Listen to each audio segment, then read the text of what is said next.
Okay. Hello, everybody. Hello, everybody. Thank you for coming tonight to my April ward meeting. This is a ward meeting, which, 99% of the time, it's the last Wednesday of the month, but we are going to do it tonight, which is the first Wednesday. So you're free on April 26th or something like that. You got a free night. But anyhow, if this is the first time that you're here, the bathrooms are in the back of me, so feel free to get up if you have to use the restroom. And while I'm thinking of it, just want to thank all my cookie bakers. Raise your hand, cookie bakers. Thank you for doing that. We got plenty of cookies and pizza. Later on, we'll be cutting some cake too. And if you had a chance to read the cake, just show our appreciation for our Akron police force that is here, and our prosecutor office is here. So I want to thank them for coming tonight. And of course, how can I forget my sound engineer, Gary Nolan, Ward 2 resident. He's very faithful in making sure that we can all hear, even not only here, but as you know, at Patterson Park. So anyhow, tonight, we are here to relax, we are here to eat, and we are here to learn, okay? It's not a night of pointing fingers or making judgments or anything like that. So we just want to put this on for you as citizens of Akron. And, we all know the grand jury has a big job next week, so that's what we're here to educate you about. So enough with me talking. I will hand it over to our moderator this evening. This is Francia Lash. He is the Deputy Director of Neighborhood Assistance for the city of Akron. Okay, so here is Francia Lash.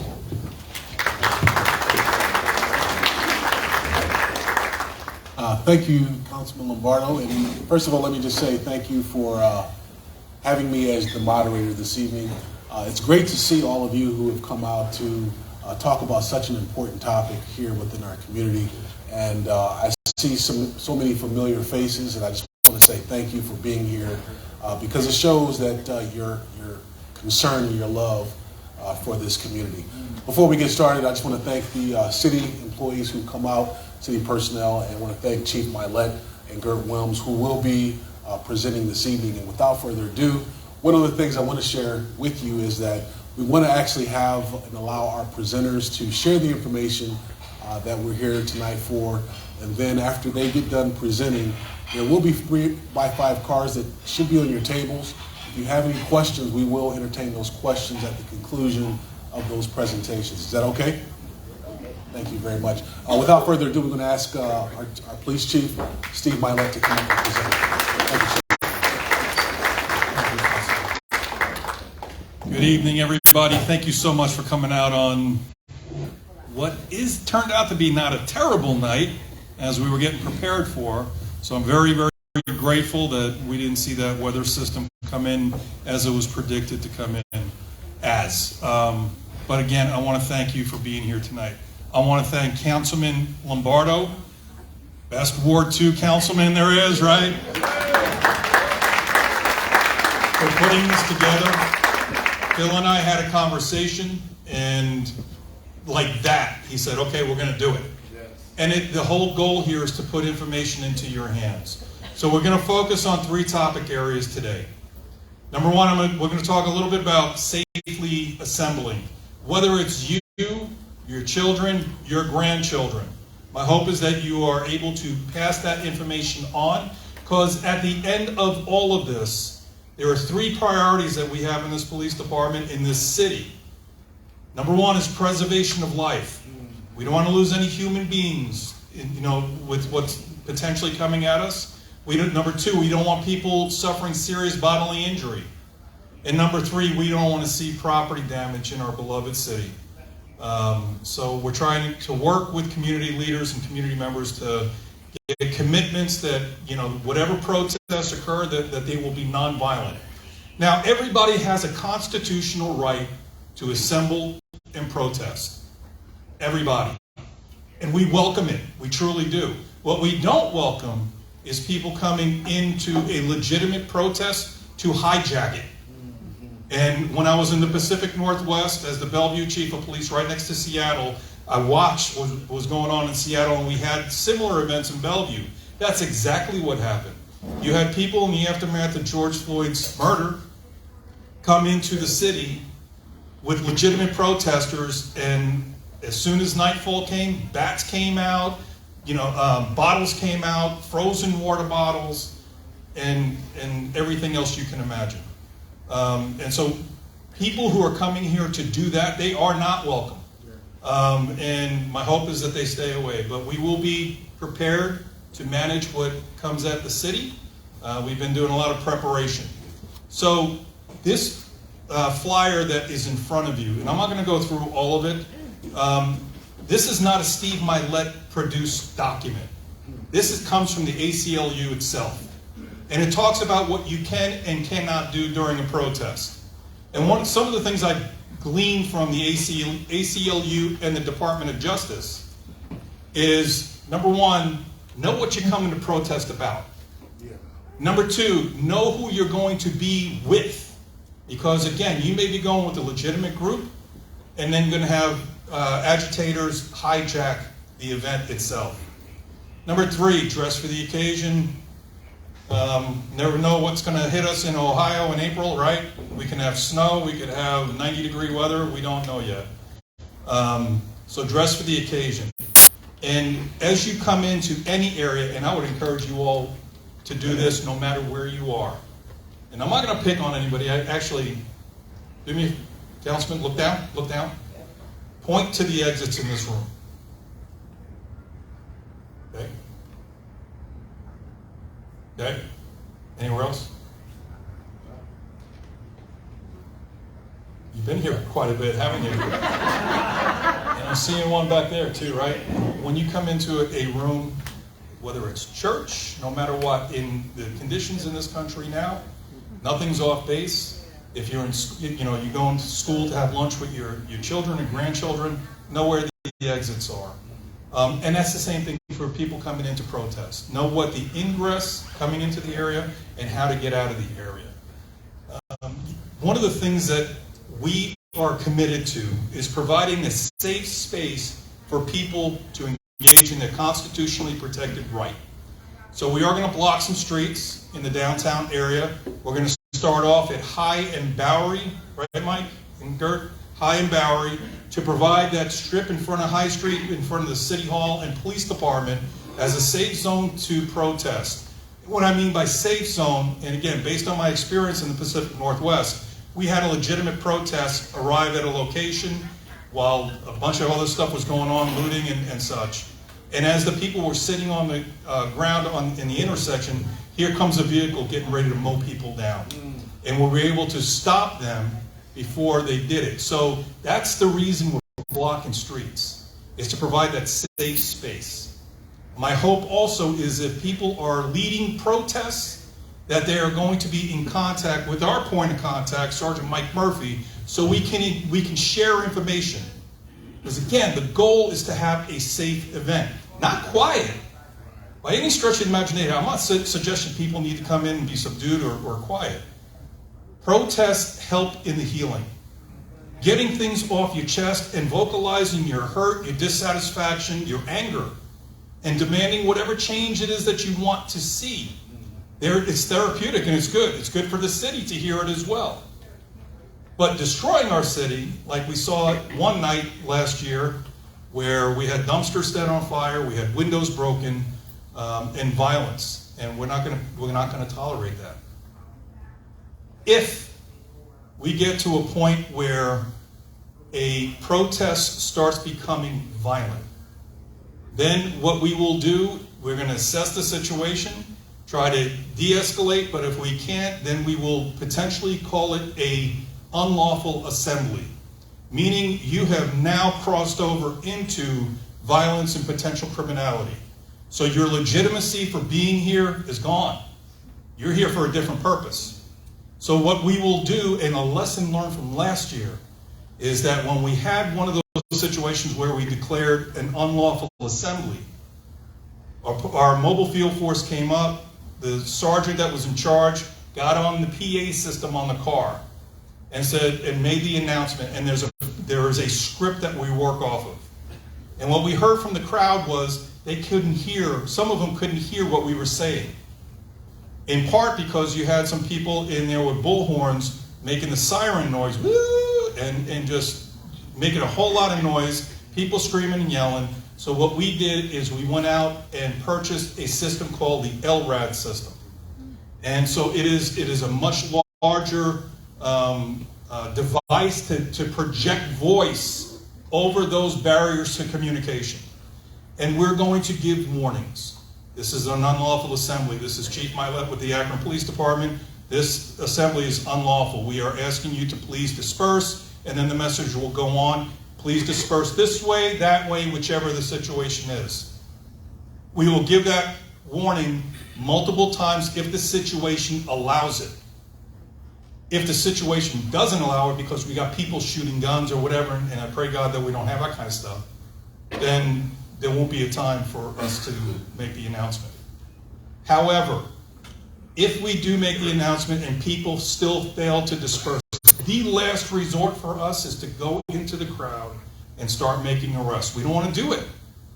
We don't want to do that. We don't want it to deteriorate to that point. But if it does, then I'm going to ask you all, should we use the tools at our disposal to safely disperse people?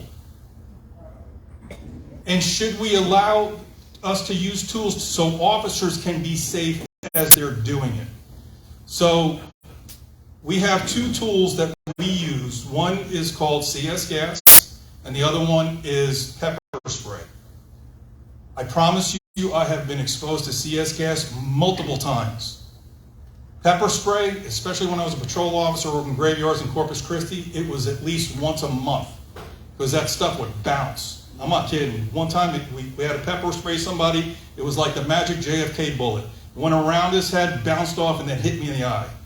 And so I know the feeling of all of that. And what it is, it's an irritant. Both are irritants, and it will go away. But our goal is to get people out of harm's way and out of, what we would determine at that point an unlawful assembly. Lieutenant Matt Whitmire is here. I'm not going to call him up right now. Matt is a lieutenant over our mobile field forces. And so if there's any questions about tactics and everything else, Matt will be able to answer that. We're going to hold questions to the end regarding this. But I would encourage you to stay informed. We are going to give you a link to a website. If you're looking for accurate information, please don't go on social media. And please don't be trying to get accurate information from unreliable sources. Go to this website, and we'll give it to you here shortly. And we are going to be populating that with the most current information. Okay. The three topics that we're here to talk about is how to assemble safely. What happens when there is a use of force in the Akron Police Department? What does that look like? What does the investigation look like? So that's the second topic that we're going to talk about. And then the mayor's chief of staff, our former chief prosecutor, Gert Wilms, is going to do another phenomenal job, as she has been doing all this time, to explain the grand jury. I promise you, I learned a lot listening to Gert, and this is probably, the 15th time? I take something away each and every time. And there's, again, another flyer there to, you can refer to. Okay, I've droned on long enough. I am going to introduce our new community engagement sergeant, Sergeant Michael Murphy Jr., to talk about what it looks like when we do a use of force investigation. So, Mike.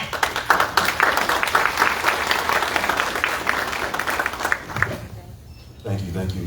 Good evening. My name is Sergeant Mike Murphy Jr. Been with the Akron Police Department now for 16 years, 6 or so of which I've served as a sergeant in our patrol division, supervising our officers, most of that on our night shift, on one of our busiest shifts we have in the police department. But one of my primary duties, as Chief Mylett stated, is to conduct, as a patrol supervisor, is to conduct use of force investigations as well as citizen complaint investigations.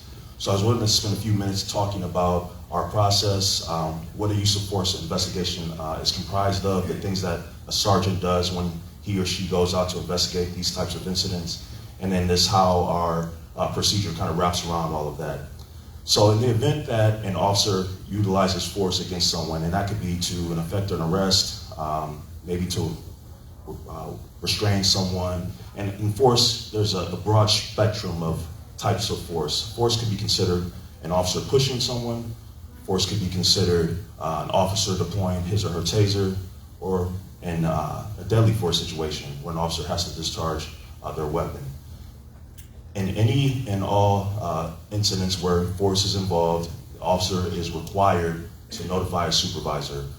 If a supervisor is on scene when a use of force incident occurs, another supervisor will be called to the scene in order to conduct that investigation. Typically, the sergeant is the person that conducts those investigations, but there could be incidents where a lieutenant or a captain may be called to conduct the investigation. So my approach, working as a sergeant in the street, was initially to go out. The first thing I would do is talk to my officers to get a brief synopsis of what occurred, what happened, and oftentimes I would have them walk me through whatever the area in which it happened, just so I could get like a visual idea of what occurred, because I would have had an opportunity to review the body-worn camera footage at that time. From there, I would usually interview the subject, the person that the force was used against, because it's important to ask questions to that individual. Number one, I want to document any injuries, any complaints of pain or any injuries or anything like that. And two, it's really from the standpoint of, at that point, my job is to make sure that the officers acted appropriately. So I'm going to ask questions. What happened? What were you doing when the officers used force? Did they ask you did they tell you to do anything? Did they ask you any questions? Just kind of gather that sort of information.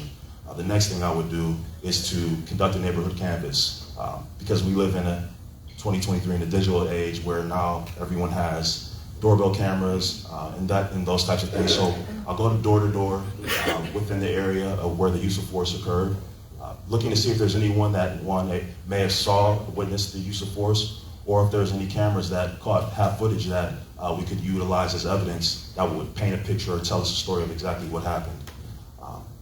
From there, typically, well, let me go back. Oftentimes, on our use of force incidents, especially in our night shifts, all of our officers typically work two-man or two-woman cars. So there's a lot of body-worn camera footage to review. We're required to review any and all body-worn camera footage for officers that are on scene and involved, but an officer that is a witness to or in the area of a use of force incident, that video is subject to be reviewed as well. So at the conclusion of my initial investigation on scene, the officers eventually will come in. Each officer that was involved or witnessed the incident is required to do a use of force report where they document their involvement. From there, they submit that information to the supervisor. The supervisor then has 30 days to complete their investigation. At the end of the investigation, the supervisor just makes a determination that the use of force was reasonable or was not reasonable. Objectively reasonable is the term that we use. All of our use of force policy and procedure can be found on our website, akroncops.org, along with the other procedures. But everything in the use of force procedure is based off of Supreme Court rulings. So that's like the foundation of everything that we do, is just connected directly to the law. This is not the Akron Police Department coming up with our own laws and rules of how we want to investigate these things. This is based off of court cases and rulings that have occurred throughout the country. There's multiple layers and levels of scrutiny when it comes to our use of force investigations. After, the officer submits their paperwork to me, I would then have 30 days to complete the investigation. And then once the sergeant completes the investigation, they pass it up the chain of command. So in a patrol shift, it would go from the sergeant to the lieutenant. The lieutenant would review the investigation and then pass it forward to the captain.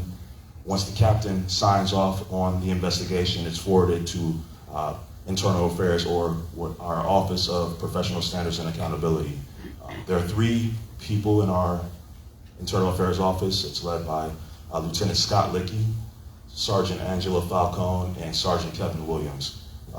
They and their unit is separate from other parts of the police department, in that everything that they do in their unit is confidential.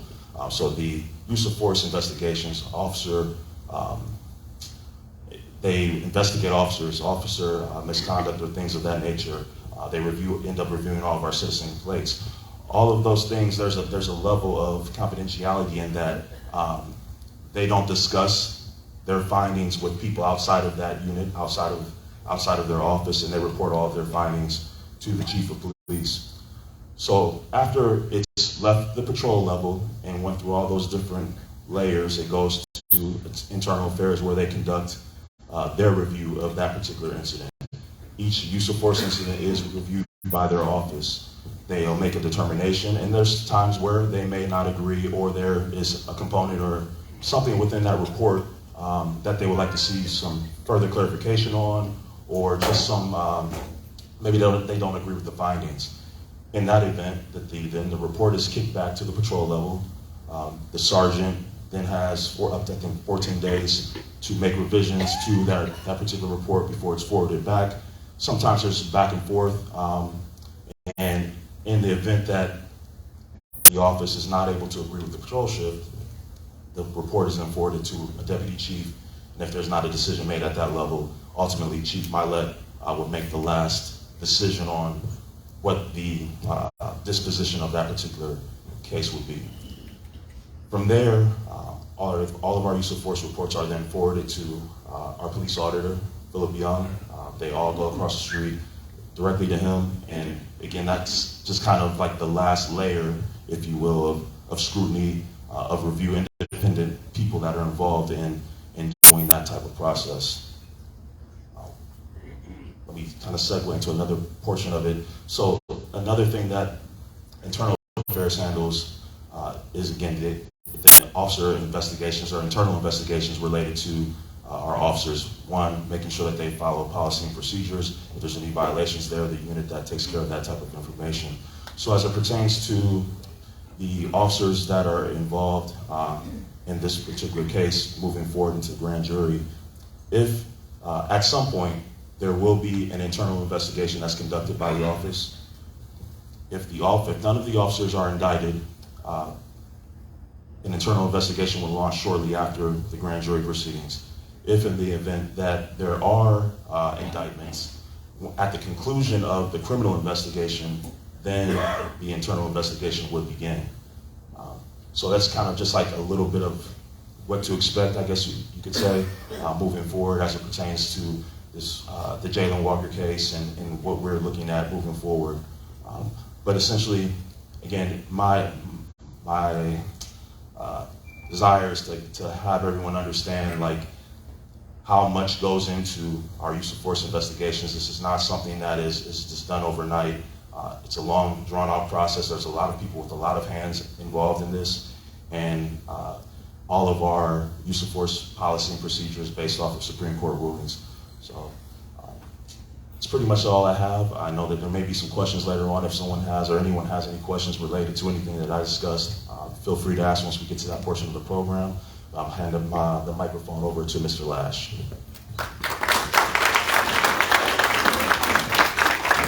Good job, Sergeant Murphy. That was some very important information that was just shared. And before we actually proceed, I'm going to ask the chief to come back up because he has a few more things he'd like to share. Thank you, Francia. I've got a question for you all. How many contacts last year do you think the Akron Police Department had with members of the public? Tim, what do you think? 2,000. 2,000. 20,000. 20,000. I got 20,000. How about anybody else? Between 140 and 145,000 contacts. The year before it was close to 147, 150,000 contacts. When you look at that number, what percentage of those contacts do you think resulted in an officer using force? Less than 1%. All right, ding, ding, ding, ding. 0.0031%. It's well below 1%. That is one of the things that the officers work very hard to de-escalate situations. They're not perfect. I'm not perfect. And yes, we're going to make mistakes. But there's been a lot of things said about this police department over the last, whatever period of time. And the reason I'm sharing that with you is to put facts in your hands. Again, with that number, last year we had 45 or 47 complaints. That is, again, in my years as being a police officer for a city this size, with the number of contacts we have, that's insanely low. I'm pleased with it. I'm very, very happy with it. And by the way, we have documents out front or a flyer on what to do or how do you file a complaint against a police officer. We encourage it so we can investigate it. And folks, I'm telling you, one of the fantastic things the city did well in advance of me was to invest in body cameras, because that's the equalizer. That's where we can go, and we constantly go to the body camera to determine what happened, among other evidence. So I wanted to share that while we were on this topic. One of the last things I want to say before I turn the mic over, look, it's not lost on me why we're here tonight. Last year there was a tragedy that happened in this city that impacted so many people. Jayland Walker, the Walker family, this community, your city, your police department, and the 8 officers that were involved in the shooting. People's lives have been changed forever.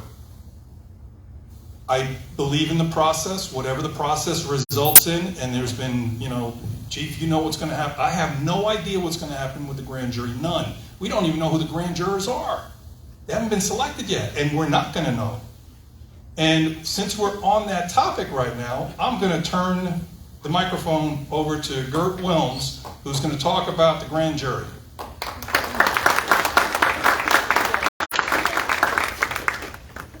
Thanks, Chief. I appreciate it. To all of the active Akron officers in the room, to all the retired Akron officers in the room, you are appreciated. Thank you for all you do. My name is Gert Wilms. I currently serve as Mayor Horgan's Chief of Staff. I've done that for probably about 16 months. Prior to that, for about 2 decades, I was a city prosecutor. So come with a little different grand jury idea here. How many people in here have served on a jury, grand jury or a petit jury? Yeah, about half and half. How many in here are registered voters? That is the only way in Summit County you can participate in the jury system. You have to be Summit County resident, 18 or over, and a registered voter.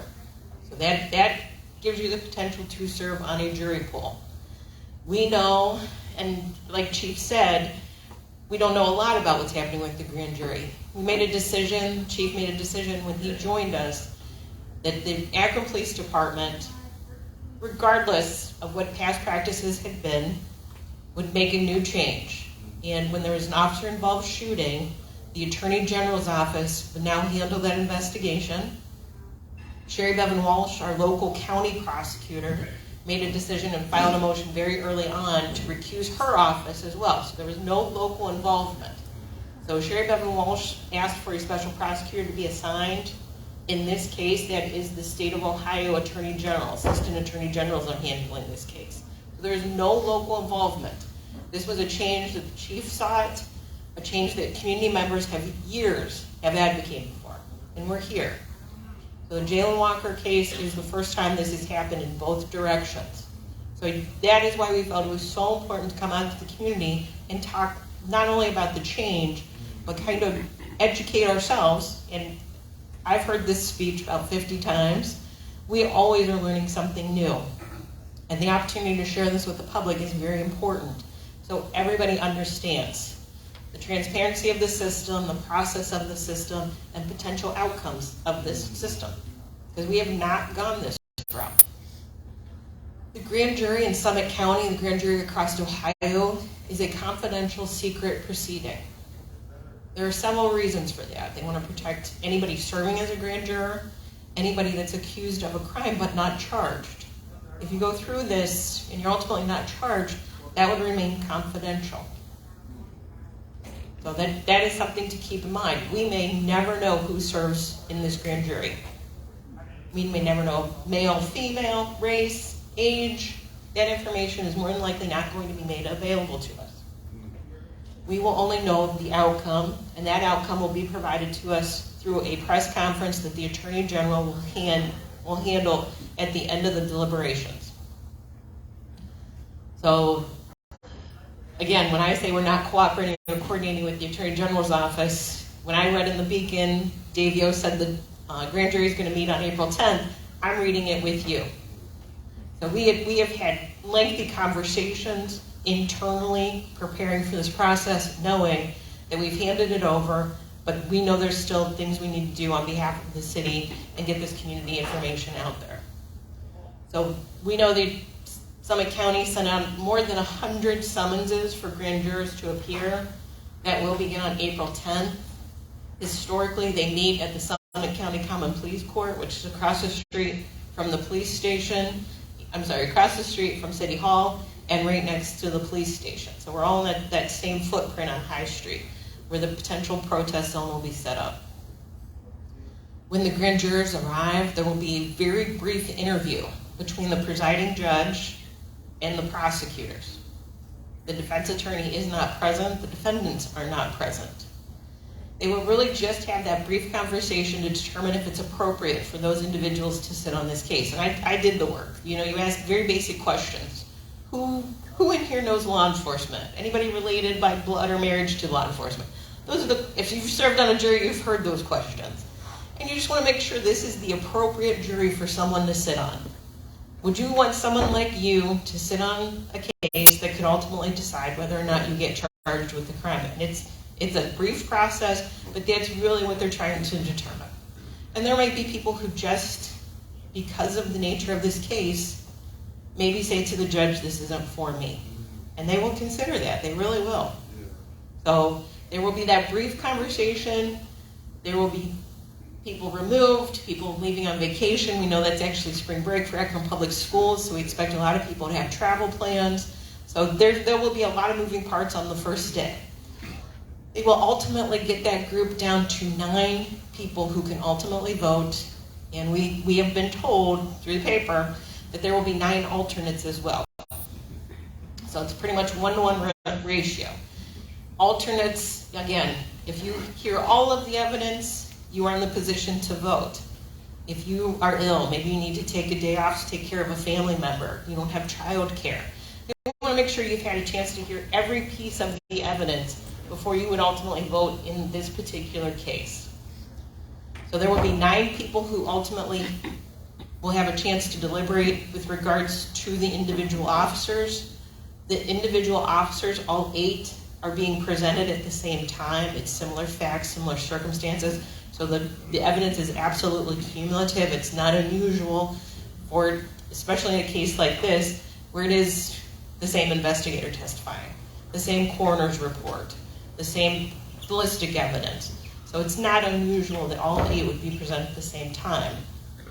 What the grand jurors will do, though, is consider each one of those officers individually.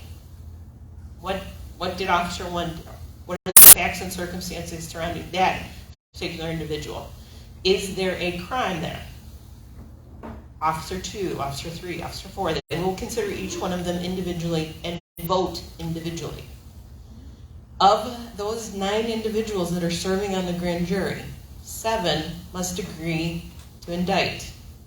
And for the indictment, there's legal terms, lawyers, we love our legal terms. If they are indicted, it's called a true bill. So if you hear the term true bill, it means an individual has been indicted. If it is no billed, that means no indictment, no charges. If the vote comes out 5-4, they have not met that 7 threshold, so there will be no indictment in that. It will be a no bill. So it's just important to realize it is not a unanimous verdict. For a grand jury, the standard, in the criminal world, there's just different standards that people have to prove. Who's heard beyond a reasonable doubt? Yeah, that's the very end of this. If you are charged with a crime, potentially going to lose your property, money, time, if there's any kind of confinement, we're held to a very high standard at the state. We have to prove each and every element of that crime beyond a reasonable doubt. Since this is the beginning, and again, the grand jury is the beginning, people are not going to be proven innocent. They're not going to be proven guilty at this point. They're just held to a probable cause standard, and that's reasonable grounds. Are there reasonable grounds to believe X, Y, and Z? Are there reasonable grounds to believe Officer 1, X, Y, and Z? And that is the standard that this particular point in the process does. So grand jury would be point 1. If we get 7 people to agree to indict, that's phase 1 of a criminal case. If somebody is indicted, then it starts the whole process, an arraignment, pretrials, motion hearings, and even potentially, as you see on every law and order out there, a jury trial, where that determination of guilt, not guilty, would be determined at beyond a reasonable doubt standard. So it is a lot of information. I have provided a handout for the quiz that's going to take place later. At the bottom of this sheet, we realize we are just giving people incredible amounts of information. Incredible amounts of information. And of course the website never goes live when you need it to. It's going to go live tomorrow. www.akronupdates.com. It's going to have the grand jury information. And this is condensed from about 3 different sources. Those sources will be there in their entirety on the website. The chief's information about how to peacefully assemble will be on the website. Any road closures, potential municipal building closures. This summer we had a curfew and we put that out there. It'd be a map of where the curfew is, the parameters of the curfew, time, date, location. That is information we are asking you, as the chief said, not you, Hank, not 330 to go, but to rely on trusted sources. And we are trying to make this as accurate in real time as possible. If you're working downtown, we have schools that surround us downtown. People need to know, can I get there? And if I'm going to get there, which way am I going? So we want to make sure we're providing that kind of information in real time to this community. And we have heard, I'm probably stealing some of Chief's lines, of the Akron officers involved, 8 of the officers. The names have not been released. Even at the conclusion of this case, the city of Akron will not be releasing those names. We still have pretty grave concerns of the officer's safety and their family's safety. If someone is indicted, that is a public record. The Attorney General will be releasing their name.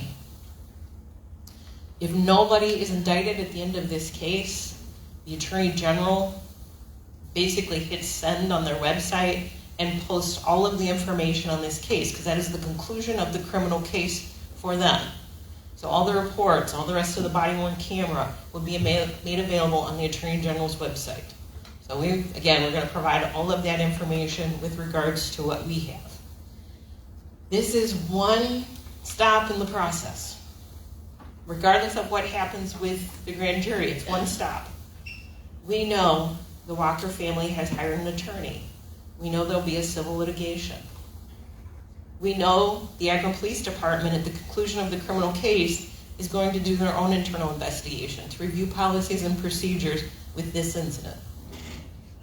We have been told by community members that this case has been referred to the Department of Justice at the federal level and the FBI. So I just want to make sure we're managing and talking about the process, that it is not a singular event. There are still things to come, and I want the community to be very aware of that as we talk and prepare and have continuing community conversations. So, and I think at this point, I will turn it back to E. Can you give us a timeline of the grand jury aspect in regards to how long does it take to seat them? How long does it take for them to review information? And historically, like we're just going to talk historically the way grand juries have worked. We know the grand jury is beginning April 10th. They, per what I'm reading in the Beacon with the interview of Attorney Dave Yost, the Attorney General would like to have all the evidence presented to the grand jury by the 14th, which is that Friday, a week from tomorrow.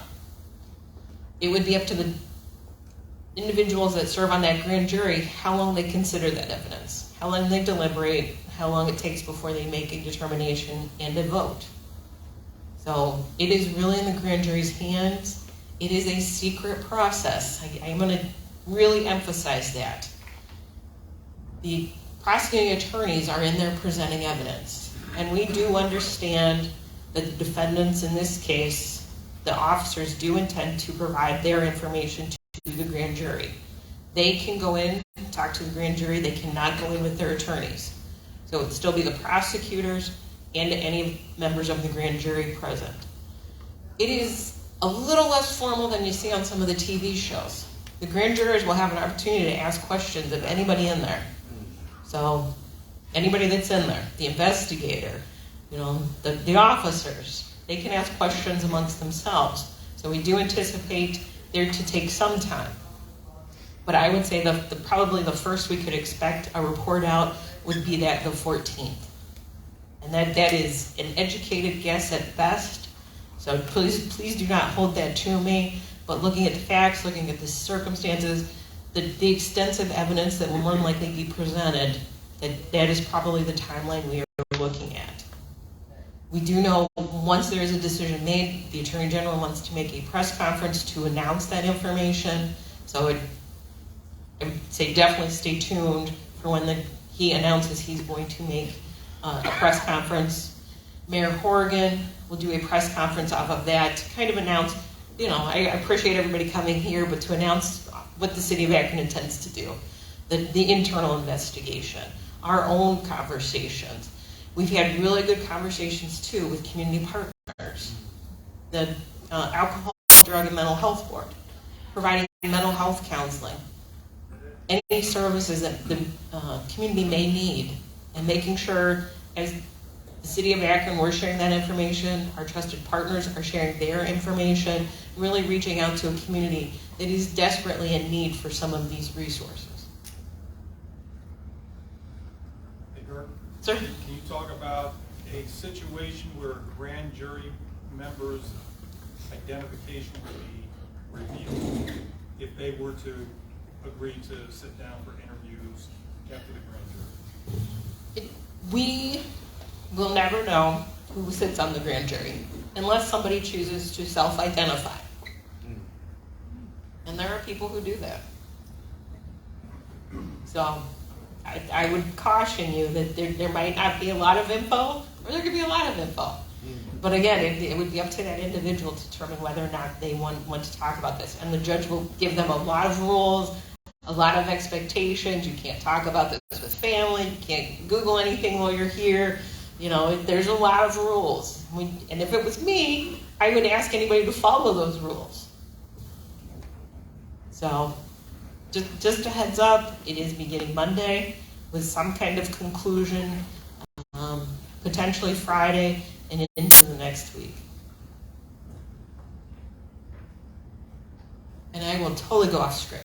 Any other questions just on grand jury? Jackie Little? The judge, is that just a random poll, the judge that oversees the grand jury? It's the presiding judge, and for us, it's Susan Baker Ross. So she's identified that she is handling this. And again, I'm reading the Beacon. So, and I'm sorry, the question was, how does the judge get picked? For grand juries, it's the presiding judge, and in Summit County, this term, it's Susan Baker Ross. And your cookies are excellent.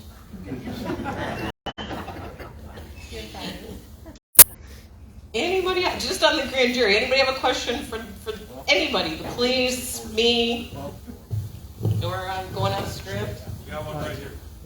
Thank you. We actually were supposed to write these questions on a 3x5, but we'll take questions at this point. Are there any questions? Just raise your hand if you have any questions, and you should have a 3x5 card, and we will entertain those questions. Chief Gert, please be available. Ma'am, you have a question right here? I have so many questions. Okay. Would you like to, did you write any down, or just Where do I get Okay. I can write them all down here. No, you have a lot of questions. So. I do. Are there any more questions? I want to make sure that we get ready. Are there at least 5 questions that we have? Oh, yeah. We have 1. Any other questions in the room?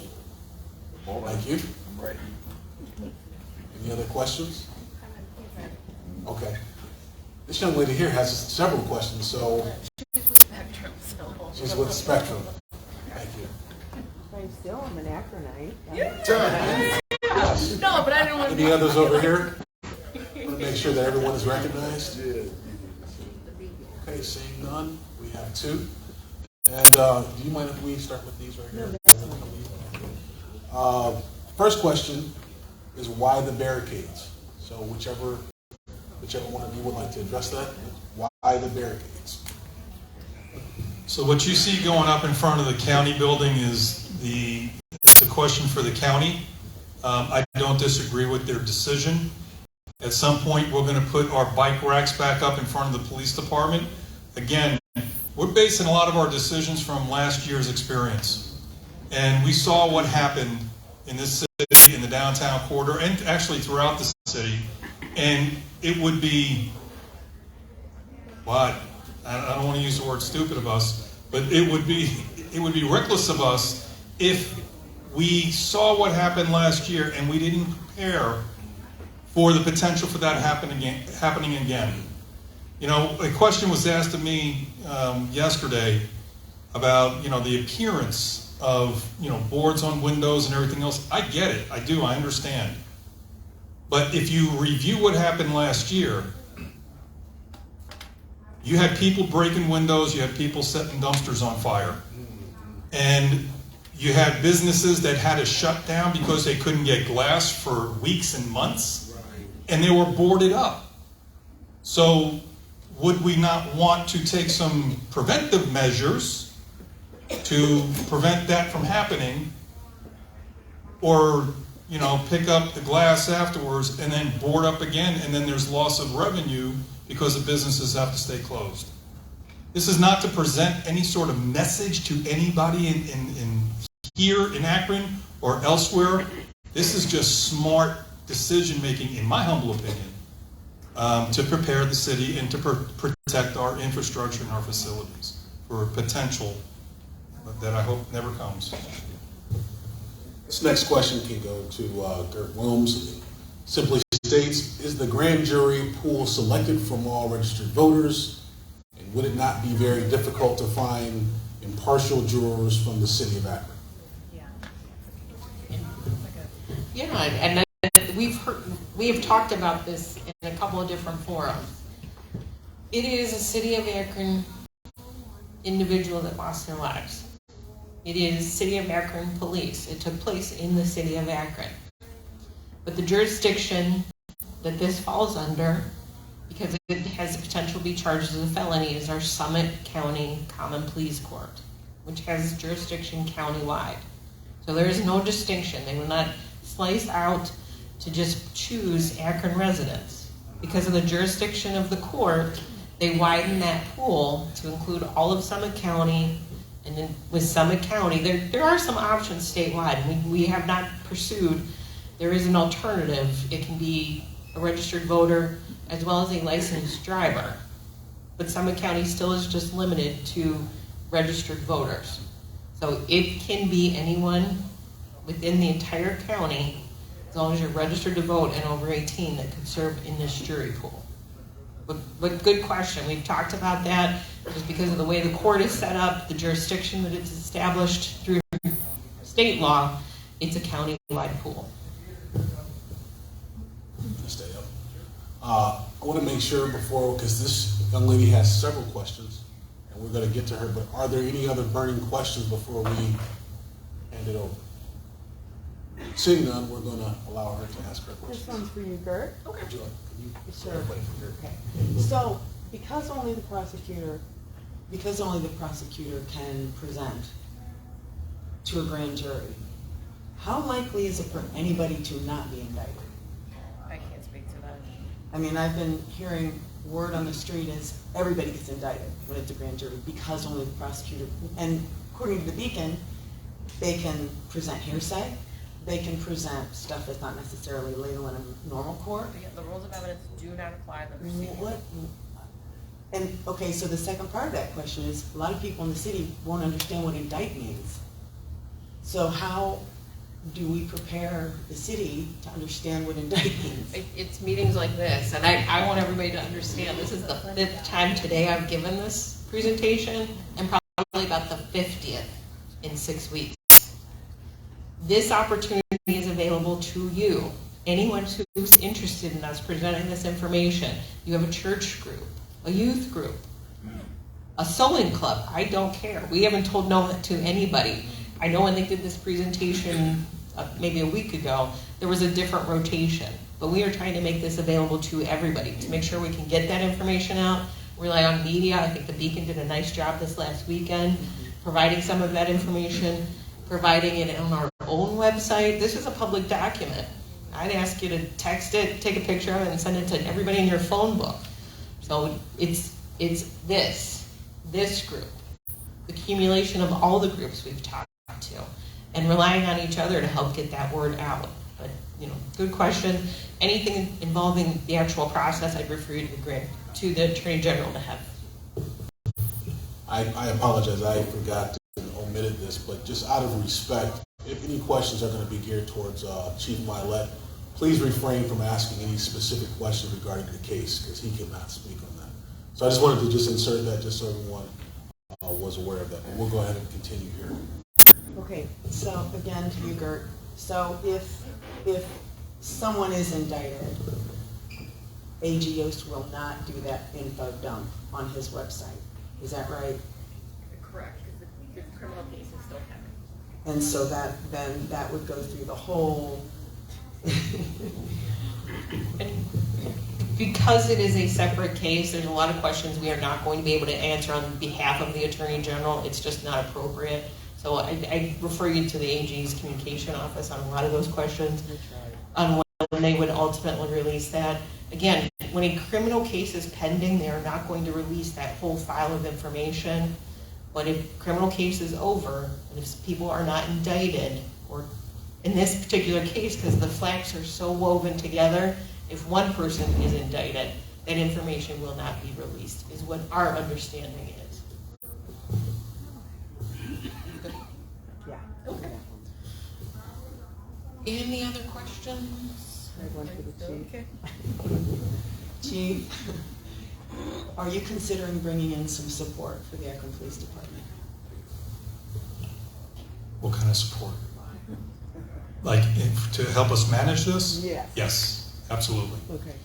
During last summer, we had a lot of partner agencies come in and assist us in many, many different ways. But we also had the Department of Justice come in and assist us and evaluate what we're doing and how we're doing it.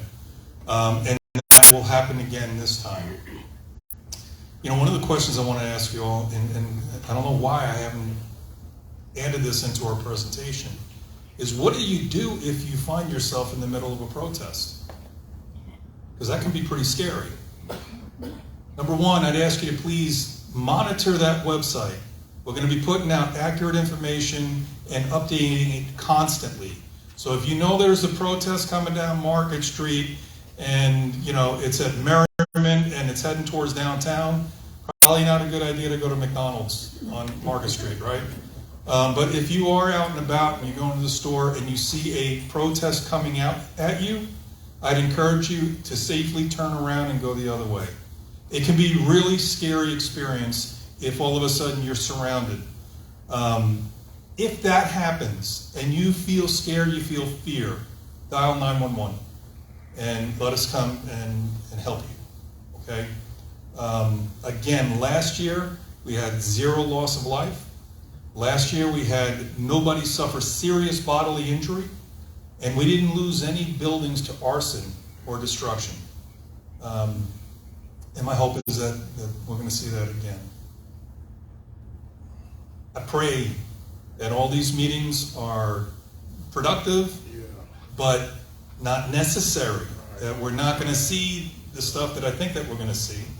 But the reality is that your police department, your city, will be ready to serve protesters, but at the same time, making sure that it doesn't turn violent as much as we possibly can. Any other questions? Yeah, but maybe I could get with you later. Yeah, that's Okay. fine. We'll talk to you offline. So one thing that I'm hearing a lot of people talk about is how police officers are trained. Isn't this training out of the state of Ohio? Isn't basic training for police officers, it's not something Akron dreams up, right? It comes out of the state. The way Yes. officers are trained to react to like a Jayland Walker situation. The state of Ohio dictates the curriculum that needs to be taught, some basic curriculum to our new employees. There's also mandates that we get ongoing training every year, and the state defines what that training should be. So it's the state that is directing us. Now, we will do our own training in some areas that maybe other departments aren't doing because we have the ability to do it. In fact, we have other police departments that come and participate in our training. Just for your knowledge, last year the Attorney General awarded the first Gold Star in training of excellence, and your police department was the one that received that last year. We have a phenomenal training staff, and that's a great question. So yes, OPATA does set the standards for our training. Yeah, I'll give this right there. Before we conclude, I just want to make sure there are no burning questions on anyone's mind before we conclude. Okay, thank you all. But I would like to give any closing remarks, opportunity to say anything in closing. Again, I'm just going to remind you, these forms are for you to take. I've got extra copies if you'd like to take any with you. Refer your friends, family to the website for any information, any updates. Again, this opportunity is available. If you reach out to your councilman, again, Councilman Lombardo, thank you for hosting.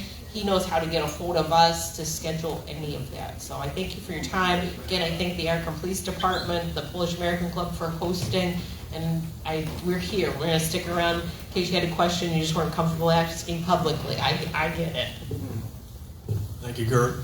We're in Holy Week, right? Many of us are going to church and praying to God, constantly praying to God. I'm going to ask you to please lift this city up in your prayers. I'm going to ask you to please ask our Lord to protect our city, to give your police officers wisdom as we are interacting with the public, and that the Lord touches people's hearts to ensure that we do not see violence in this city.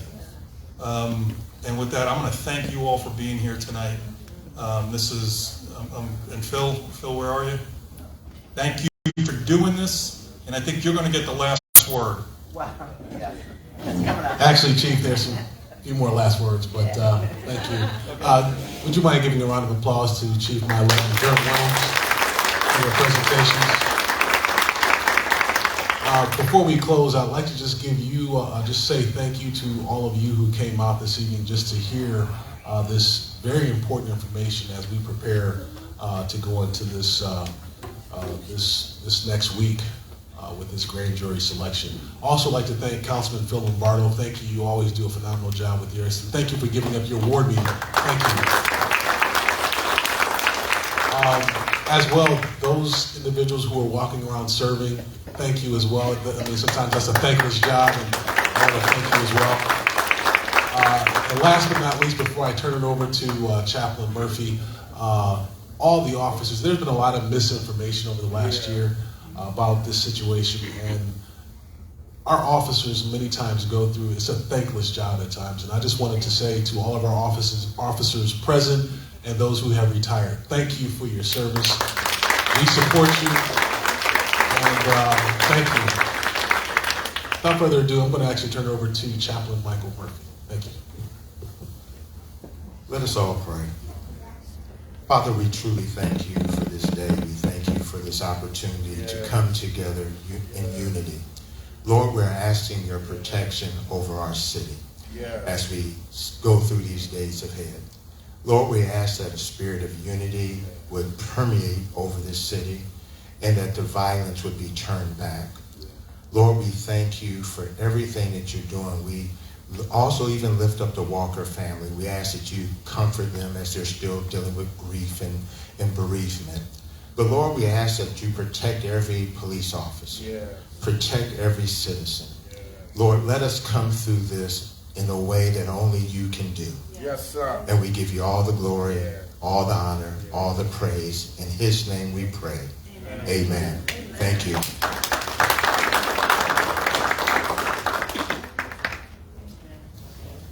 Thank you. So, again, thank you for coming out. I enjoy your support because this community means a lot to me, and I know it means a lot to yourselves. That's why you're here. And so, I just wanted to thank you. This is the April ward meeting, and I just kind of wanted to end on, it's been a positive meeting, which is good. So, more positive news. Starting tomorrow, there's another meeting if you'd like to go and meet one of the mayor candidates. That's at the Caravalese Club, 4:30 to 6. Tomorrow, if you'd like to go see and meet and greet Marco Somerville. Then on April 22nd is a Saturday, and it's our Ward 2 cleanup. Yes. I've mentioned before in our newsletters that, I don't know if it's good to say I want to break last year's record because it just means more trash, But we did collect over 10,000 pounds. That's 5-point-something tons if you do your math. But, and all the tires, hopefully will be picked up in Ward 2. And again, it's just a continuing education process for anybody that, we just want to live in a safe place. We want to live in a clean place, and we want to enjoy this place, right? So that's April 22. Other than that, July 22, there's a flyer out there for Ward 2 night at Canal Park. So enjoy the rubber ducks with your specially discounted ticket. You'll get a free bobblehead, you'll get a hot dog, and fireworks, right? So nothing wrong with that. Phil, can you mention it was in the paper about the rubber ducks is planning on going cashless pretty soon? Yeah, cashless. Good idea. So remember that, Mrs. Lombardo. I don't have any cash on me. But yeah, that's just the way of the world. If you're going to the queue, is that right? Rocket Mortgage. Sorry. If you're going anywhere, they're not taking cash, they're taking cards. So I think there's an opportunity with a machine that you could put your cash in to get a debit card if you're not having that. Yeah. So that's it. So again, everybody will be around for questions, and that's it. So thank you very much for coming.